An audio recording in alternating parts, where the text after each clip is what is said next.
নিয়াত্রায় লোকহম কর্মবন্ধন তদর্তনম কর্মকুন্তীয় মুক্ত সঙ্গ সমাচার। ভগবান কৃষ্ণচন্দ্র জানিয়েছেন ঈশ্বর প্রীতির জন্যই কর্ম। কার জন্য কর্ম করি আমরা? গীতায় বলেছে, খুব মন দিয়ে শ্রবণ করবেন, ঈশ্বর প্রীতির জন্যই কর্ম, নচেত কর্মবন্ধন মাত্র। অর্থাৎ যে কর্ম ঈশ্বর প্রীতির জন্য হবে না, ওই কর্মটাই তোমার বন্ধনের কারণ হবে। ভাববেন কথাগুলির ভিতরে, আপনি নিজে যে কর্ম করছেন মাথার ঘাম পায়ে ফেলে, এই কর্ম যদি ঈশ্বর প্রীতির জন্য না হয়, তাহলে এই কর্মই তোমার একদিন বিপদ ডেকে প্রমাণ হলো যারা এই ঈশ্বর প্রীতির জন্য করে না, নিজের জীবন যৌবন অটুট পদমর্যাদা পাওয়ার জন্য নিত্য কর্ম করে। একটা কুকুরও কর্ম করে। কুকুর মৃত্যুর সময়, খাওয়ার সময় অনুভব করে না, ওর মৃত্যুর হলেও প্রমোশন পায়। আর একটা মানুষ যখন ঈশ্বর প্রীতিবিহীন কাজ করে, ও ডিমোশন হয়, ও উদ্দেশ্যে যেতে পারে না। কারণ যে কর্ম ঈশ্বর প্রীতির জন্য হয় না, ওই কর্ম ভগবত প্রেরিত স্তরে পৌঁছাতে পারে না। এই তত্ত্বের অনুভব করে যেমন নিত্য যে কর্ম করা হয়, এটা যেন ঈশ্বর প্রীতির জন্য হয়। নরোত্তম ঠাকুর এই কথাগুলি লিপিবদ্ধ করেছেন। পৃথিবীতে কি করতে এসেছি বলেছেন, উত্তর দিয়েছেন, কৃষ্ণ ভজিবার তরে সংসারেতে। এখানে গীতায় কি বললেন? কথাটি এক। নরোত্তম ঠাকুর তথা 108 ভগবানের যে নাম হয়, তার অপর পৃষ্ঠায় লিখছে, কৃষ্ণ ভজিবার তরে সংসারেতে আইন মিছে মায়ায় বদ্ধ হইয়া বৃক্ষ সম। যদি এই শব্দ হয়, তবে আমরা কৃষ্ণবিহীন, ভজনবিহীন কি জীবনকে অতিক্রম দরকার? অনুরোধ করে যাব। এতক্ষণ কর্মের অনুপ্রেরণা ছিল, আলোচনার মুখ্য ভূমিকা আমরা প্রবেশ করব। সেটি হলো, আজ আলোচনার বিষয় হলো চিন্তা বা লক্ষ্য। কয়টি বলেছি? দুটি। সংক্ষিপ্ত বাবা আছে, বাবার সামনে কথা বলার দৃষ্টান্ত আমার কাছে নেই, ভাষা নেই। নদীর মোহনা যখন একত্রিত হয়ে যায়, তখন সে ভাষা হারিয়ে ফেলে, চলার পথ হারিয়ে ফেলে, সেখানে ঘোল পড়ে যায়, জল কোন দিকে যাবে বলতে পারে না। কিন্তু যে গাছটি ওর মধ্যে ডুবে যায়, বলছে ওখানে তোমার রাখে না, 2-3 কিলোমিটার গিয়ে তুলে দেয়। বাবা যেখানে থাকে, ওখানে আশীর্বাদ যদি থাকে, ভক্তের হৃদয়ে অনুভব করে সেই স্তরে তুলে দেয়। আমরা অনুভব করছিলাম দুটি আলোচনা, একটা হলো চিন্তা, একটা হলো কি বলেছি মনে আছে? একটা হলো চিন্তা, আর কি বলেছি দ্বিতীয়টা আলোচনা? লক্ষ্য। ভুলে গেলে হবে না, দুটি আলোচনার স্মরণ রাখেন, আনন্দ পাবেন। মানুষের চিন্তা কয়টা? পৃথিবীর মুখে এইখানে যারা এসেছেন প্রত্যেকেই চিন্তা করেন, তো করেন কিনা? কিন্তু কোন চিন্তা করলে নিজের বাড়ি ফিরে যাওয়া যাবে, এই চিন্তা আমাদের সবাই আছে কিনা? আপনি মাঠে গেলেন বা কাজে গেলেন, আপনার বাড়ি ফেরার চিন্তা হবে কিনা সন্ধ্যায়? পাখিদের হয়, মানুষেরও হয়। কিন্তু বড় বিরক্তিকর অনুভূতির কথা হলো, একটা পাখির চিন্তা বাসায় আসা, একটা কৃষকের চিন্তা বাড়ি আসা, চাকরিজীবী বাড়ি আসে, দূরে কোথাও কাজে গেলে সংসার পরিচালনার জন্য সেও বাড়ি ফেরে, কিন্তু এই নরাধম নিজের বাড়ির কথা, ফেরার কথা চিন্তা। ভাড়াটিয়া ঘরে তো তোমার থাকার কথা নয়। ভাড়াটিয়া ঘরে, খুব মন দিয়ে লোক, ভাড়াটিয়া ঘরে চিরদিন থাকতে পারবে? তোমার নামিয়ে দেবে কিনা? ভাড়াটিয়া ঘরে যদি প্লাস্টার বা রং বা সাপ দিলেও কি হবে? সময় ব্যয় হবে।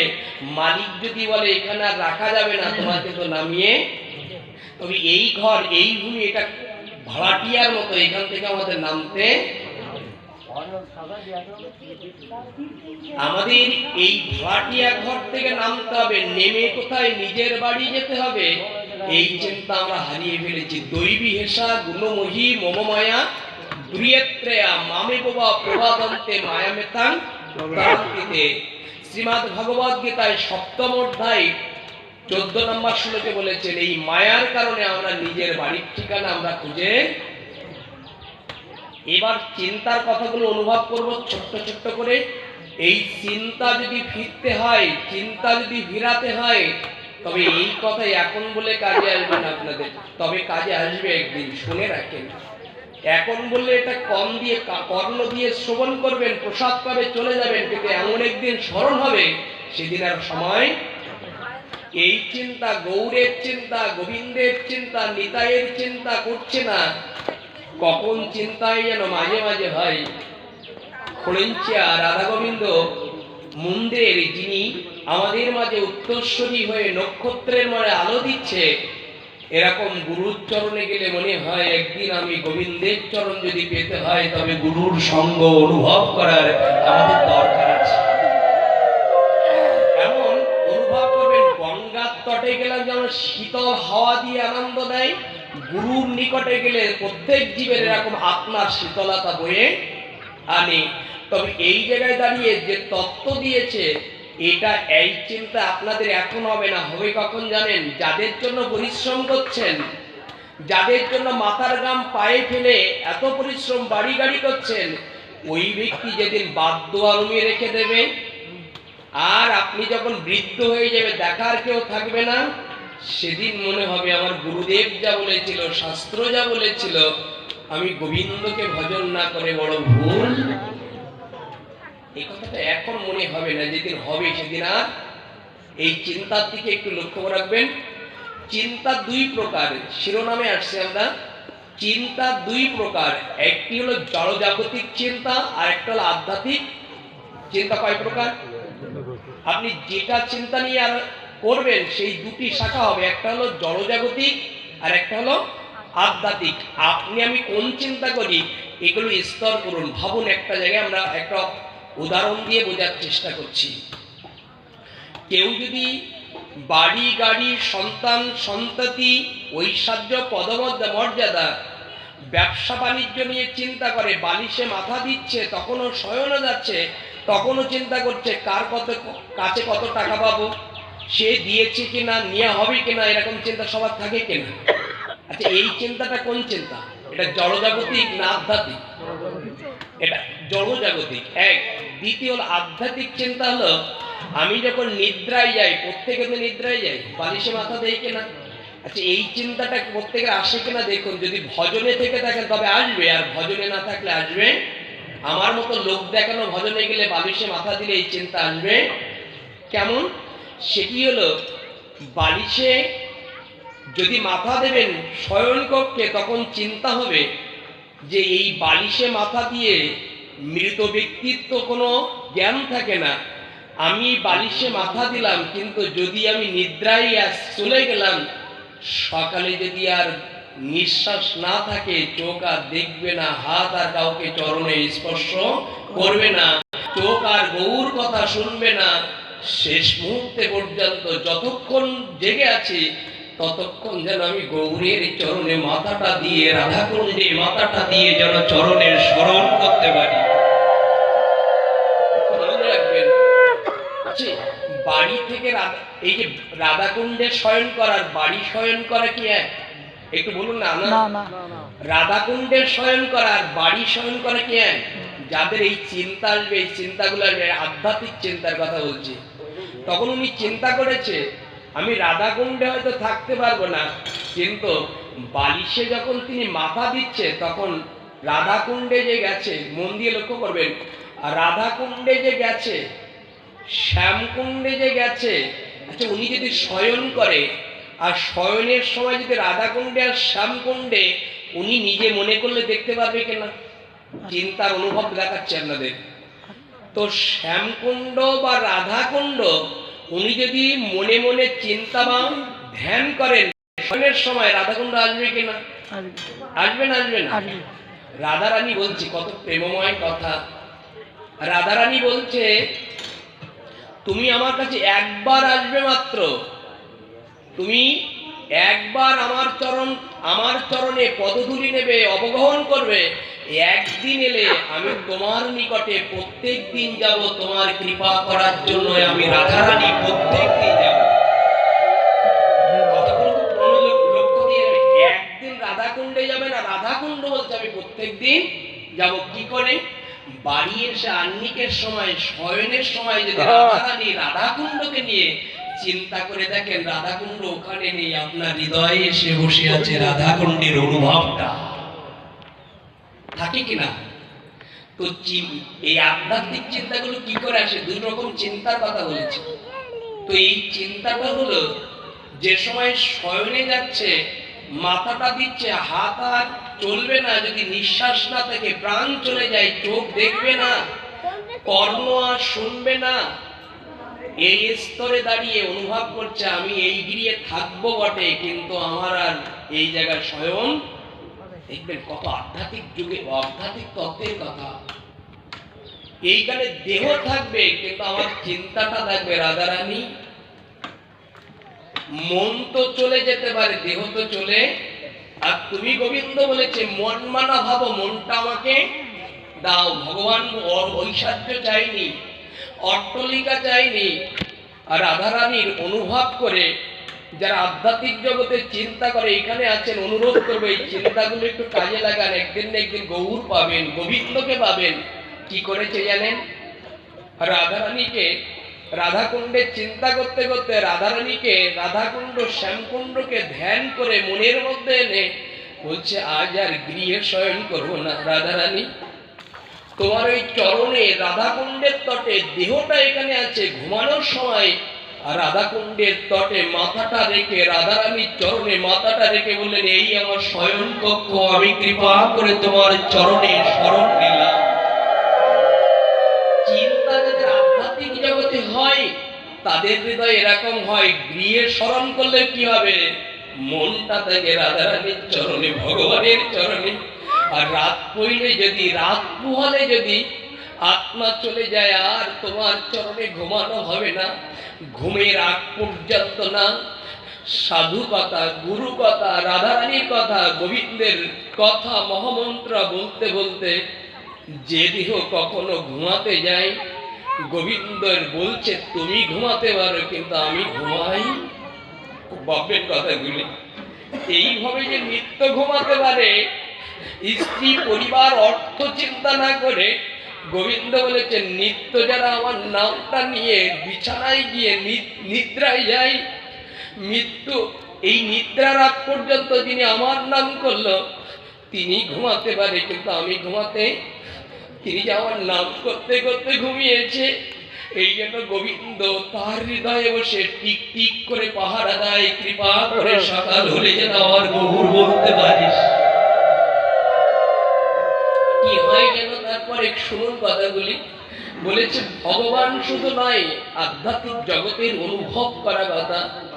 তার ইন্দ্রগুলো, 10 ইন্দ্রিয় ষড়রিপুগুলো নিদ্রার সময় যদি এই চিন্তা করতে করতে কেউ নিদ্রায় যায়, রিপুগুলো, ইন্দ্রগুলো বলছে তুমি বলতে বলতে যদি নিদ্রায় যেতে পারো, আমরা জেগে থাকবো, কৃপা করে তুমি নাম ভুলে গেলেও আমরা নাম ভুলতে। আচ্ছা ঘুমালে নাম করা যায়? যাই কি ঘুমালে আর নাম করা যায় না, তুমি করতে পারবেন না। তুমি ঘুমিয়ে গেলে রিপুরা নাম করে, হরিদায় দেখিয়েছিল আমি নাম ত্যাগ করতে পারি গড়াই কাজী, কিন্তু নাম তো আমার।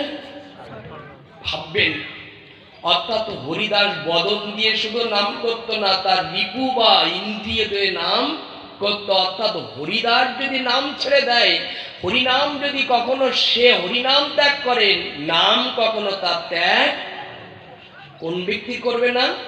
যে নিদ্রার সময়, জাগরণের সময়, কর্মের সময় যদি হৃদয়ে গোবিন্দ নাম হৃদয়ে অনুভব করতে পারে, চিন্তা করতে পারে, গোবিন্দ বলেছেন তোমার জন্য আমি একটা বস্তু দেব।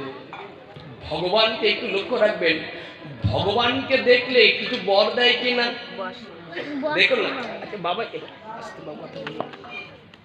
উত্তর দিয়েছে ভগবানকে দেখলে যেমন বর দেয় গোবিন্দ, তদুন্দ্র এখানে বলছে যে আমার চিন্তা করে, আমার কথা চিন্তা করে, কিচ্ছু নাই শুধু আমার কথা চিন্তা করে, আমিও তার একটা বর।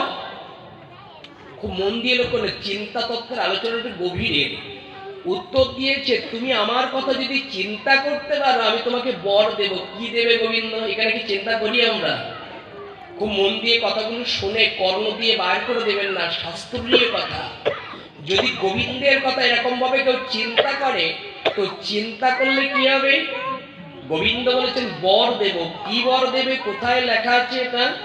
শ্রীমদ্ ভগবদ গীতায় নবম অধ্যায় 22 নম্বর শ্লোকে লেখা আছে, যদি কেউ চিন্তা করে, গোবিন্দের চিন্তা করে, তবে তার জন্য বর গোবিন্দ নিজে হাতেই দিয়ে যাবে। কি লেখা আছে এই শ্লোকটার ভিতরে? লিখেছেন স্বয়ং গোবিন্দ, মুখনিসৃত নির্গলিত বাণী, বলেছে অনান্য চিন্তা ইয়ান্তে মাং ইয়ার যেন পারিজ পাশ হতে তেসং তেসং শতত। উত্তর দিয়েছে অনান্য চিন্তা ইয়ান্তে মাং ইয়ার যেন পারিজ পাশ হতে। উত্তর দিয়েছে কি জানেন? বলেছেন যিনি অনান্য চিত্তে আমার কথা চিন্তা করে। কার কথা চিন্তা করে?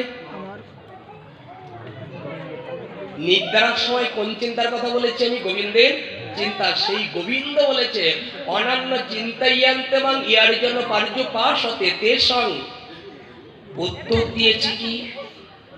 উত্তর দিয়েছে যিনি অনন্য চিত্তে আমার কথা চিন্তা করে, আমি তাকে সেই বুদ্ধি, শুধু বুদ্ধি এখানে না, তুমি যদি অন্যান্য চিত্রে আমার কথা চিন্তা করতে পারো, আমি তোমার জন্য দুটি বর দেবো, একটা নয়। কি কি দেবে গোবিন্দ?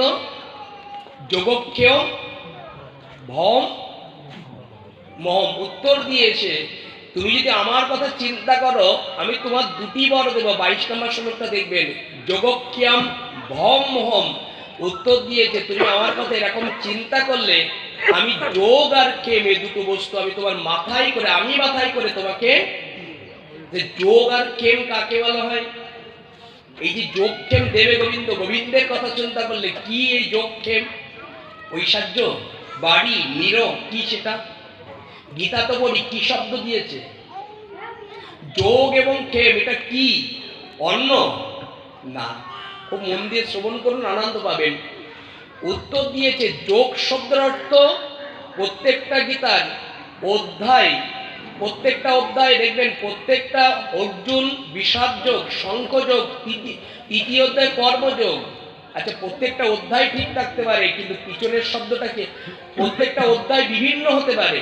যেমন শঙ্খযোগ, এখানে কর্মযোগ, মিল আছে? একটু বলুন, মিল আছে না বিপরীত আছে? বিপরীত আছে।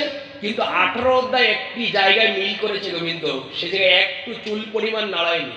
কি জানেন?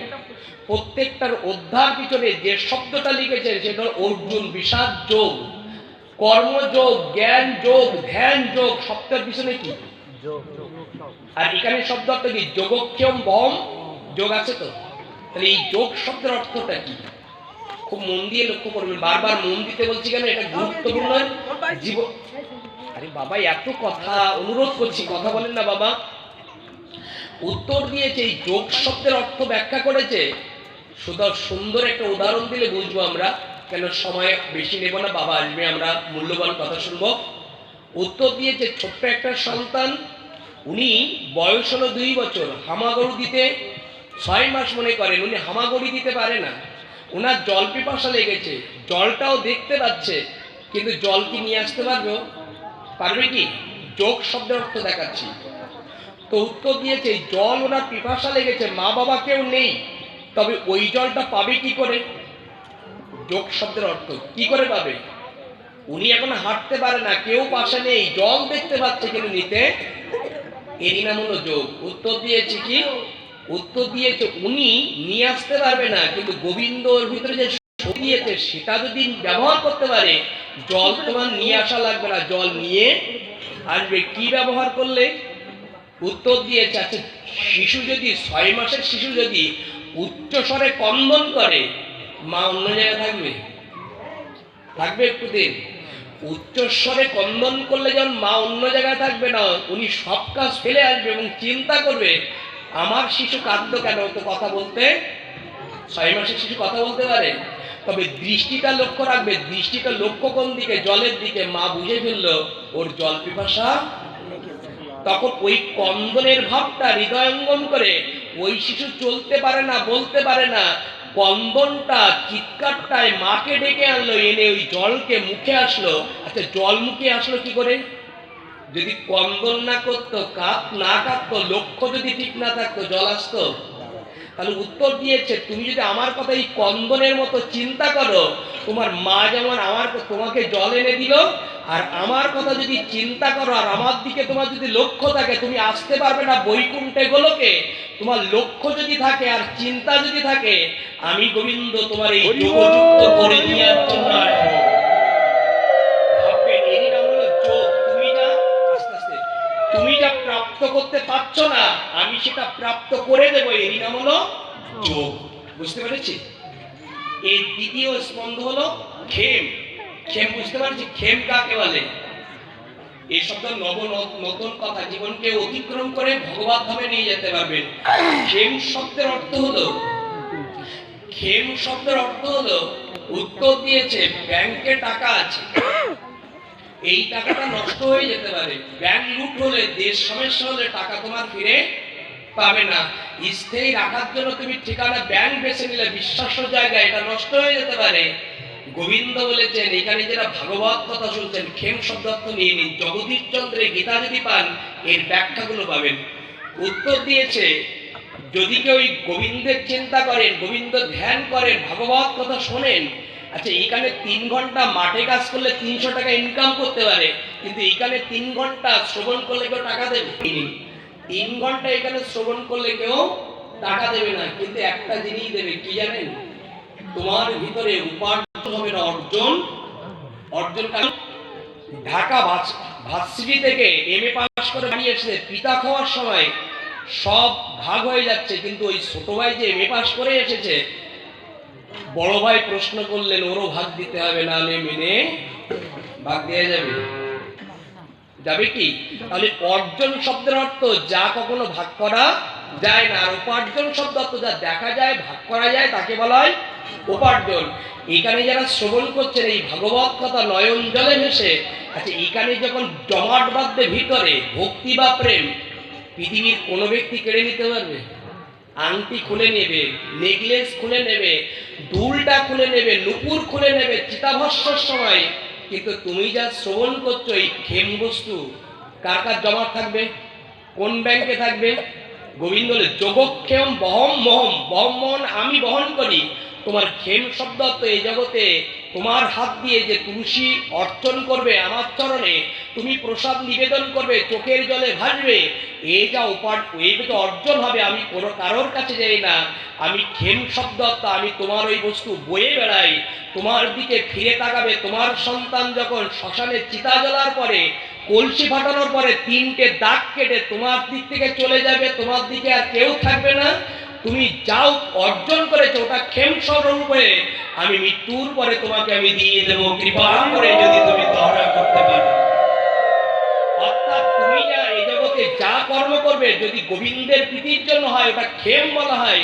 আর এই ক্ষেমটা মৃত্যুর পরে গোবিন্দ তোমাকে দান কি করলে দান করবে? এতক্ষণ শুনেছি যোগ আর ক্ষেম, এই দুটো বস্তু কিসের জন্য দেবে গোবিন্দ? এতক্ষণ পাঠ শুনেছি, বলুন না, বলে গেছি গোবিন্দ যোগ আর ক্ষেম এই দুটি বস্তু আমাদের জন্য কিসের জন্য দেবেন? অনন্য চিন্তা ইয়ান্তে মান ইয়ার জন্য কার্য পাশতে। উত্তর দিয়ে, গোবিন্দের কথা চিন্তা করলে গোবিন্দ অনায়াসে এই দুটি বস্তু আমাদের দান। কথা বুঝতে পারছেন? গোবিন্দের কথা চিন্তা করার দরকার না, বিষয়ের কথা চিন্তা করা দরকার। আসতে বিষয় যদি চিন্তা করেন, বিষয়ের কথা চিন্তা করেন, দুঃখ নাই। এই কথা লিখছে শ্রীমদ্ ভগবত গীতায় 8ম অধ্যায় ব্রহ্মক্ষর যোগের শ্লোক সংখ্যক 6। যদি বিষয়ের কথা চিন্তা করেন, বালিশে মাথা দিয়ে কি ঘটবে? উত্তর দিয়েছে, জং জং বাপি শরণাং ভাবাং তেজেতন্তে কলেবরং তং তমে ভৈতি কুন্তি তদ ভাবা বিত। মৃত্যুর সময় যে চিন্তা করতে করতে দেহ ত্যাগ করবে, তিনি সেইভাবে পুনরায় আবার জন্ম। অর্থাৎ বিষয় নিয়ে আর আশায় নিয়ে, প্রমোশন নিয়ে আর ওই অহংকার নিয়ে যদি তোমার মৃত্যুর বাতি আসে, গোবিন্দ বলেছেন এরপরে পিপীলিকার গর্ভে তোমার জন্ম হতে পারে, ওখানে গিয়ে টানাটানি করবে।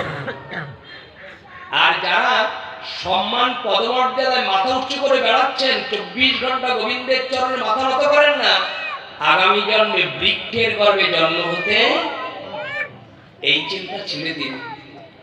জাগতিক চিন্তার সমাধানে গেলাম না, আমরা যেতেও পারবো না, এই গোবিন্দের চিন্তা যদি করতে পারেন তাহলে যোগ আর ক্ষেম গোবিন্দ অনায়াসে তোমাকে দান করবে। দয়া করে অনুরোধ করব, বালিশে মাথা দিয়ে অনেকের জন্য তো কাঁদেন, বাবা চলে গেলে কাঁদেন, কখনো ব্যবসায় ঠকলে কাঁদেন, ছেলে হারিয়ে গেলে কাঁদেন, বালিশে মাথা দিয়ে বলেন প্রভু আমিও তোমাকে হারিয়ে গেছি, আমিও তোমাকে হারিয়ে ফেলেছি। মেলার মধ্যে এসে নিদ্রায় গেলে একটা শক্তি প্রেমময় আবরণ আসে, স্বপ্নে যেন একবার কৃপা করে এসে আমার দর্শন দিয়ে যাও, এই জগতে আর কিছু। এটা হলো চিন্তা, এই চিন্তাগুলো হৃদয়ে নিয়ে আসবেন। দ্বিতীয় আমরা আলোচনায় ছিলাম, কি বলেছিলাম? লক্ষ্য। এই লক্ষ্যের জায়গায় দাঁড়িয়ে পাঠটা বিশ্রাম দেব।